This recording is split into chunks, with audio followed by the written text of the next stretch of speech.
सुप्रभात बच्चों। आज की इस वीडियो में हम परीक्षा के लिए पाठ 1 बड़े भाई साहब की पुनरावृत्ति करेंगे। तो आज का ये वीडियो है पुनरावृत्ति कार्य। बच्चों, आपको पूरे पाठ की एक एक पंक्तियों को पढ़ना है, तभी आप परीक्षा में पूछे गए प्रश्नों का उत्तर दे सकेंगे, क्योंकि परीक्षा में वस्तुनिष्ठ प्रश्न यानी MCQ पूछे गए हैं। तो उसके लिए आपको पाठ के बीच बीच में से कहीं से भी प्रश्न पूछे गए हैं, तो आपको पाठ में दी गई छोटी छोटी बातें याद रखनी पड़ेंगी। जैसे लेखक और उनके भाई के बीच कितने साल का अंतर था, लेखक को किन कार्यों में मन लगता था। ये एक उदाहरण है। ऐसे ही प्रश्न पूछे जा सकते हैं, सिर्फ जिसका उत्तर एक शब्द का होगा। तो इसीलिए आपको किसी भी पाठ को बड़े ध्यान से पढ़ना है, जो भी आपके परीक्षा में पूछे जा रहे हैं। आपकी परीक्षा के लिए, हिंदी परीक्षा के लिए आपका सिलेबस है गद्य से बड़े भाई साहब, डायरी का एक पन्ना और तंतारा वामिरो कथा, और काव्य से साखी, मीरा के पद और बिहारी के दोहे। ये आपका फर्स्ट यूनिट टेस्ट के लिए सिलेबस है। तो आइए शुरू करते हैं पुनरावृत्ति कार्य। बच्चों, जैसे कि हमने देखा था कि बड़े भाई साहब नाम का यह जो पाठ है, यह जीवन के कई आयामों को एक साथ छूता है। पाठ के कई स्थलों से ये उद्देश्य स्पष्ट होता है कि पढ़ाई और खेलकूद साथ साथ चल सकते हैं, क्योंकि दोनों ही विद्यार्थियों के शारीरिक और मानसिक विकास के लिए जरूरी हैं। पाठ से ये भी पता चलता है कि जीवन से प्राप्त अनुभव किताबी ज्ञान से अधिक महत्वपूर्ण होते हैं। अतः पाठ में लेखक ने रटंत प्रणाली का खंडन किया है, क्योंकि परीक्षा पास कर लेना ही योग्यता का आधार नहीं है। पाठ में ये भी बताया गया है कि हम अगर उम्र में बड़े हैं तो हमें छोटों के समक्ष अपने आदर्श स्थिति को बनाए रखने के लिए अक्सर अपनी इच्छाओं को भी तिरोहित करना पड़ता है। जैसे पाठ में बड़े भाई साहब ने अपने छोटे भाई के लिए एक उदाहरण के रूप में कार्य किया तथा अपनी सभी बाल सुलभ चेष्टाओं को मन में ही दबा दिया। इसके अतिरिक्त अन्य विभिन्न उदाहरणों के द्वारा लेखक ने स्पष्ट किया है कि व्यक्ति को कभी घमंड नहीं करना चाहिए। बड़े भाई साहब पात्र परिचय। बड़े भाई साहब पाठ में 2 पात्र हैं, पहला लेखक तथा बड़े भाई साहब। छोटा भाई जो है वो स्वयं लेखक है और बड़ा भाई है बड़े भाई साहब। छोटा भाई खेल कूद, पतंगबाजी इत्यादि का शौक रखता है, वहीं बड़े भाई साहब स्वभाव से अध्ययनशील होने पर भी पढ़ाई के प्रति गंभीरता का अभाव है उनमें। छोटा भाई पढ़ाई पर कम ध्यान देता है। बड़े भाई साहब छोटे भाई के प्रति कर्तव्यनिष्ठ हैं और इस उत्तरदायित्व का बहुत अच्छे से निर्वहन करते हैं। छोटी छोटे उदाहरण देकर अपनी बातों को सही साबित करते हैं। छोटा भाई मैदान की सुखद हरियाली और ठंडी हवा के झोंकों से आकर्षित हो जाता है और बड़े भाई साहब छोटे भाई की निगरानी के लिए पूरी कोशिश करते हैं।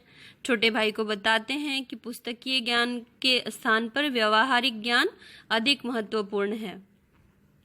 छोटा भाई बड़े भाई की झिड़की सुनकर टाइम टेबल बनाता है और लेकिन उस टाइम टेबल का पालन नहीं कर पाता है।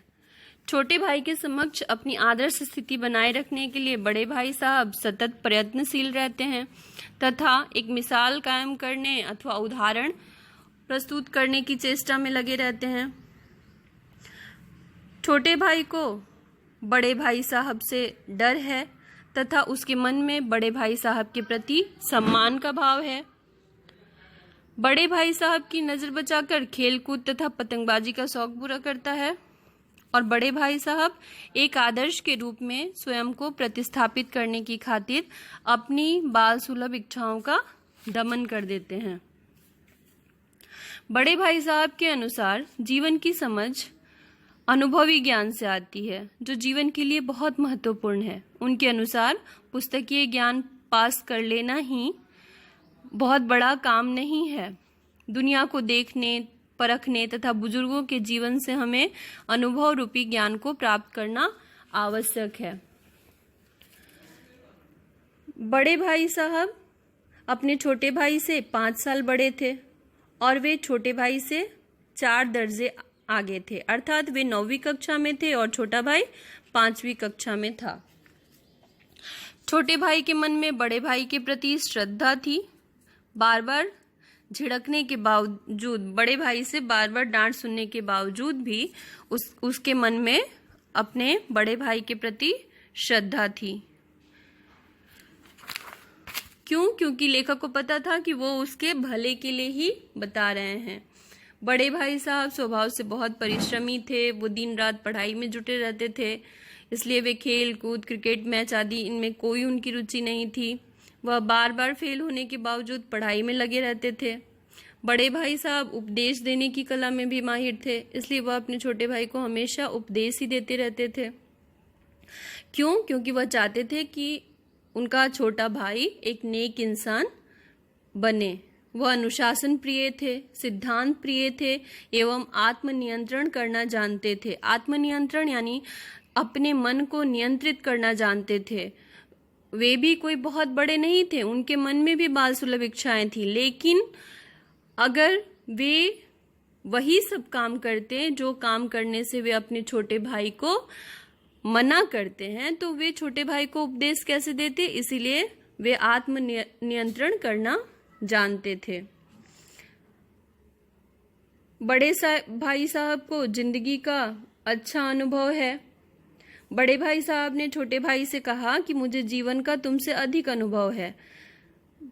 क्यों? क्योंकि वो उनसे उम्र में बड़े थे। उन्होंने बहुत सारा उदाहरण दिया अपनी बात को सिद्ध करने के लिए। उन्होंने कहा कि यदि आज मैं अस्वस्थ हो जाऊं तो तुम भली प्रकार से मेरी देखरेख नहीं कर सकते, लेकिन यही यदि दादा होते तो वो इस स्थिति को संभाल लेते। उन्होंने अपने हेडमास्टर साहब का उदाहरण दिया और कहा कि उनके पास अनेक डिग्रियां हैं, उनके घर का इंतजाम उनकी बूढ़ी माँ करती है।